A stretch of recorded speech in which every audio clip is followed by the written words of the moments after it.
বিসমিল্লাহির রহমানির রহিম। আসসালামু আলাইকুম। হিন্দু ভাই ও বোনদের প্রতি আমার আদাব। আমার পক্ষ থেকে আপনারা সবাই প্রাণঢালা ভালোবাসা নেবেন।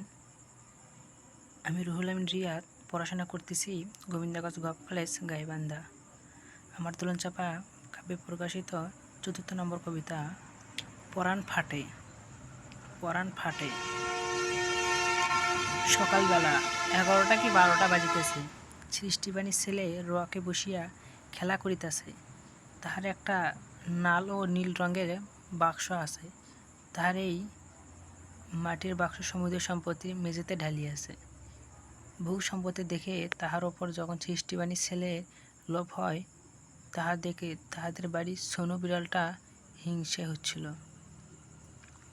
সৃষ্টিবাণীর ছেলে তাহার সমুদ্র সম্পত্তি হচ্ছে একটা প্লাস্টিক বাঁশি, রূপার আংটি, সিডিগুলির মালা। তাহার এই সমুদয় সম্পত্তির মধ্যে শুধু বাঁশিটা বলিয়া দেখিল ভাঙা বাক্সর খড়পাগুলো মেঝেতে তলে লুকিয়ে রাখিয়াছে। সোনু মনে মনে এই বাঁশিটাকে শালা মেরে ফেলি, মোর আদরে ভাগ বসিতেছে। সে রাগ হইল, দূরে গিয়ে বসিল।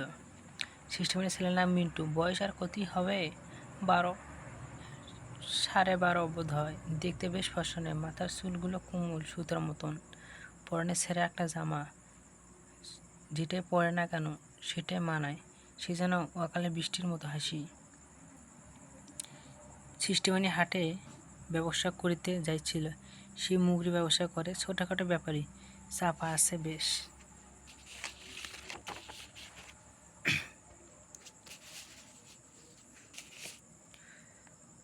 মাঝপথেই কথা হইতে শব্দ আসিতেছে। সৃষ্টিবাণী বলে, মনের ভুল হইতেছে। সে চলতে আরম্ভ করল। 1 পা 2 না দিতে আবার সেই শব্দ, একই চিন্তা ভাবনা। সে আবার ফিরে তাকায়, কিছুই দেখতে পায় না। সে চিন্তা ভাবনা করল একটু। সৃষ্টিবাণী বিপুল আতঙ্কে এখন চুপ করিয়া দাঁড়িয়ে থাকল। সে ভাবে, এটা কি জিন পড়ি নাকি, খারাপ কিছু দেখব নাকি? নিঃশব্দ তা নিচ্ছন্নতা গোটা 4-5 মিনিট কেটে গেল। একটু পরেই কিছু শব্দ শোনা গেল। সৃষ্টিবাণী শব্দ দিকে তাকালো, দেখে একটা আঘাত বিড়াল। সে বোধহয় রাস্তা পার হইতে গিয়ে আঘাত পাইছে, বেশ প্রচণ্ডভাবে আঘাত পাইছে, বড় বড় শ্বাস নিতেছে। বিড়ালকে বেশ মায়া লাগে সৃষ্টিবাণীকে, তাই বলে সে আর সেদিন হাটেও যায়নি। বিড়ালকে তুলে নিয়ে বাড়ি যাওয়া হলো। মন প্রকাশ আবেগ প্রতিকূল, নীরব। জীবিত ও মৃত ব্যক্তির অন্তরে এক মায়া বাস করে, সেটা মহাজগতে সবার উপর বর্ষিত হয়। বাড়ির উঠানে যাইতেই মিন্টু বলে, বাবা, ও বাবা, এই বিড়ালটা কোথায় পাইলা? সৃষ্টিবাণী বলে, মোড়ের কাছে ভাঙ্গা ব্রিজের আছে না, সেখানে চিতর হইয়া পড়িয়া আছে। আচ্ছা, এখন যাও, স্যাভলনটা নিয়ে আসো তো, ওকে লাগিয়ে দিই।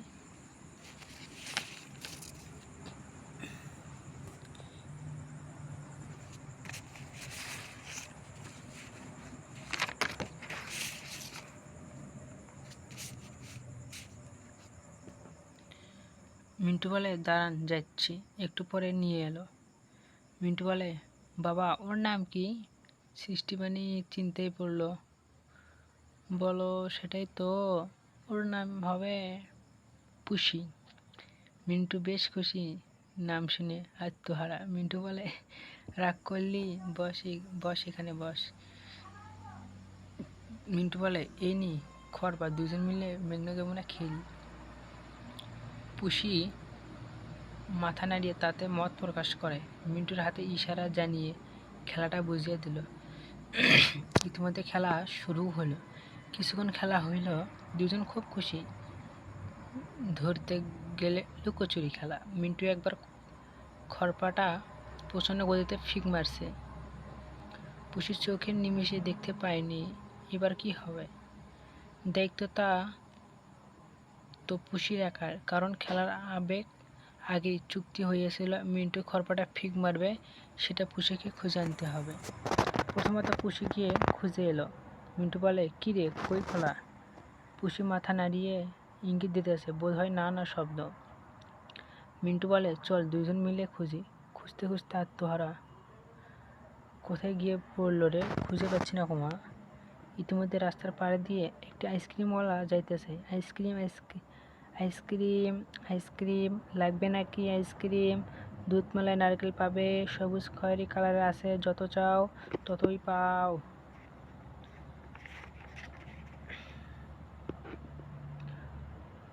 ওই গায়ের হাসু আইসক্রিমওয়ালা, পরনে পুরাতন প্যান্ট, ময়লা শার্ট, শিব ঠাকুরের ঘণ্টা বাজাইয়া বাজাইয়া যাইতে যাইতে পাগলা আমের গাছের নিচে দাঁড়ায় রইল, বেশ চাপা।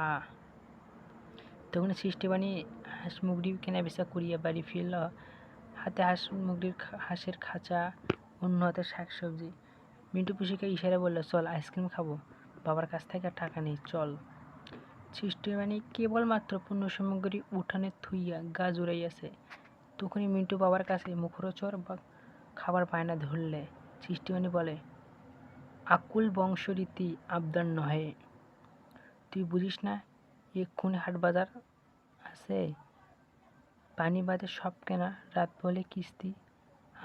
আমারে স্বামী বইয়ের কি হচ্ছে, তোর হ্যাসকারি ধরছে, এখন পর্যন্ত কিস্তির টাকায় জোগাড় হয়নি। এই আইসক্রিম এখান থেকে জানতো।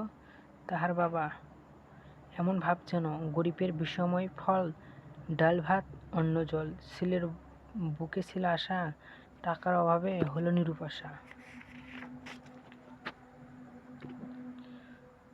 দুপুরে আজান হইতেছে, বেশ চিমচিনি গরম উঠেছে। মিন্টুর পুরো অঙ্গ ভিজাইয়া ঘাম বইছে, পানি চুপচুপ করিয়া পড়িতেছে। মিন্টু বলে, কী রে পুষি, সাবান জাল নিয়ে নিত, গোসল করিতে যাব। পুষি মাথা একটু নাড়িয়ে বাথরুম থেকে গোসল সামগ্রী আনিয়াছে। এক পা দু পা করিয়ে যেন তাহারা ঘাটে রওনা দিল। তাহারা যেন সোনাই সোহাগ। ঘাটের পাড়েতে গ্রামে ছোট বড় সবাই গোসল করিতাছে। এমনি সময় তাহারা গিয়ে সেতে হাজির হইল। সবাই নিয়ম থরে থরে গোসল করিতেছে। মিন্টু সেতে যোগ দিল। পুষি তার হাতে 12 হাত দূরে বসিয়েছিল। এই মহাজগতে যখন প্রকৃতির রূপ তাহার তীর্য রকম আম ও কাঁঠালের পাক ধরিতেছে, তখনই এক বেসেরাহীন প্রাণী মুখ ভার করিয়া খোদার কাছে নিজের দোষ জানতে চায়। ইহার এমন প্রকল্প ব্যবহার দেখিয়া অন্যজনের তাহার ওপর এগিয়ে আসে। আলোচনা সবাই মত প্রকাশ করতে লাগিল, ইহারা নৌকা খেলা দেখিতে যাইবে। গ্রামের গোল্টু মাস্তান ওকে থেকে সবাই এক প্রকার ভয়ের সহিত তার কথা মতো প্রায় সবাই চলিত। মিন্টু বলে, ও ভাইয়া, আমিও নৌকা খেলা দেখতে যাব, কত টাকা লাগবে? তাহলে আমিও যাব। প্রশ্ন উত্তরে পাওয়া যায় 150 টাকা। ইহার নাম দলের পৃষ্ঠায় লেখা হয়েছে। সবাই বাড়ি ফিরল। মিন্টুর বাড়ি উঠানে থেকেই, ও মা, ও আম্মু, আম্মু। কিছুক্ষণ পরে মা বলে, এই জানোয়ারের বাচ্চা, কি যে করি, মানুষ কবি কোটে না জানি গেছে, জিউ মনে হয় গেল। কি হয়েছে ক। মিন্টু একটুখানি চুপ করিয়া থাকার পরে বলল, ও আম্মু, টাকা দাও তো না। মা বলে, কি করবি? মিন্টু বলে, নৌকো খেলা দেখতে যাব। মা বলে, তুই কিছুই বুঝিস না বাবা, মুই টাকা কই পাম, তোর বাপ কি সে লোক? এখন পর্যন্ত কিস্তির টাকা জোগাড় হয়নি। শুয়োরের বাচ্চা, খালি আমোদ। এমন কথা শুনিয়া মিন্টুর চোখ দিয়ে অশ্রু গড়াইতেছে। সে ঘরে থেকে কাপড় চোপড় বাহির করিয়া বাথরুমে গেল। জননীর বুকে হাত দিয়া বুক ফাটাইয়া কাঁদে, বলে, এই কিস্তি মরার যেন দুধের ঝোল আশা পূরণ করতে না পারে। মিনিট 20 পরে যখন বাস স্ট্যান্ড, রেল স্ট্যান্ড, চার দোকান, হাটে বাজারে সবাই আড্ডা দিতেছে, এমনি করিয়া ইহাদের আনন্দকে বড় করিবার জন্য এক গাঁয়ের ছেলেরা আজকে নৌকা খেলা খোলযোগ দিবি বলিয়া যাইতেছে থরে বিথরে। রাঘব ছিলেন ইহাদের মধ্যে যোগ্যতাময় গৃহের পূর্ত। সবাই ছোটখাটো। চলিতে চলিতে ইহারা এক পর্যায়ে এই দরিদ্র গৃহের সামনে আসিয়া হাজির হইয়াছে। ছোট প্রায় সব দায়িত্ব পালন করে বড়দের মাঝে। এমনি করিয়া মিন্টুর সঙ্গে নেওয়া দায়িত্ব ইহার ছিল। সবাই যখন মিন্টু বলিয়া ডাকিয়া উঠিল, অশ্রু ভিজিয়া চোখের খাটের নিচে লুকিয়া পড়িল। জননীর বুকে কষ্টের প্রদীপ নিপু নিপু জ্বলিয়া আসে। খাটের তলায় বসে বাহির করিয়া হাত মাথায় বলিয়া দেয় বসে পাশে। হানু মতন করিয়া এক কিশোর ঘরের মাঝে ঢুকিয়া পড়ল।